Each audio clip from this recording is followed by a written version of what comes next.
জুলাই বাস্তবায়ন যদি না হয় পুরোপুরি, আমরা রাজপথে নামবো, আমরা ভয় করি না।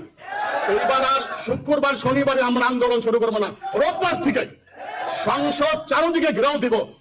আমাদের যে সমস্ত আহত ভাই যারা আছে, যারা নাকি মৃতের সাথে পাঞ্জা করে, এদেরকে আগের লাইনে দিব। কত গুলি চালাবি চলা, তারপরে আমাদের বুক কয় বুক খালি করবি করিস তোরা। তোদেরকে সংসদে ঢুকতে দিব না, সচিবালয়ে ঢুকতে দিব না। জুলাই সনদ বাস্তবায়ন হবে না, খোদার কসম খাওয়া বলছি। এক পাও আপনারা সংসদের আশেপাশে থেকে যখন আমাদের নেতারা ডাক দিবে, আমার তারা চিহ্নিত আমাদের নেতা কারা, সবাই ডাক দিলে যাবেন না, চলে আসবেন সংসদের চারদিকে। ওদেরকে সংসদে ঢুকতে দিব না। সালাউদ্দিন আহমেদের ইতিহাস আমরা জানি, তারেক রহমান সাহেবের ইতিহাস আমরা জানি, ঠিক আছে, উনি সরকারে আসছে। এইবার ইলেকশনে কে জিতছে সেটা আমরা জানি।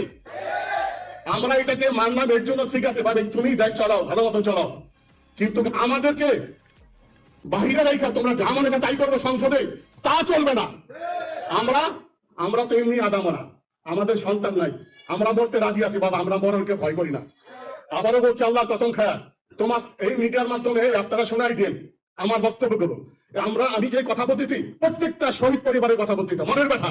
সবাই তো কথা বলার সুযোগ পায় না, সবাই আসবেন। আপনারা যারা মহিলারা আছেন, যে দুর্গা শুনছেন, কালী মা দুর্গা বলে যে দুর্গার মতো রাস্তায় নামবেন, আমরা মহিলা শুধু নামাবো, একবারে ছ্যান দিয়ে নামবেন।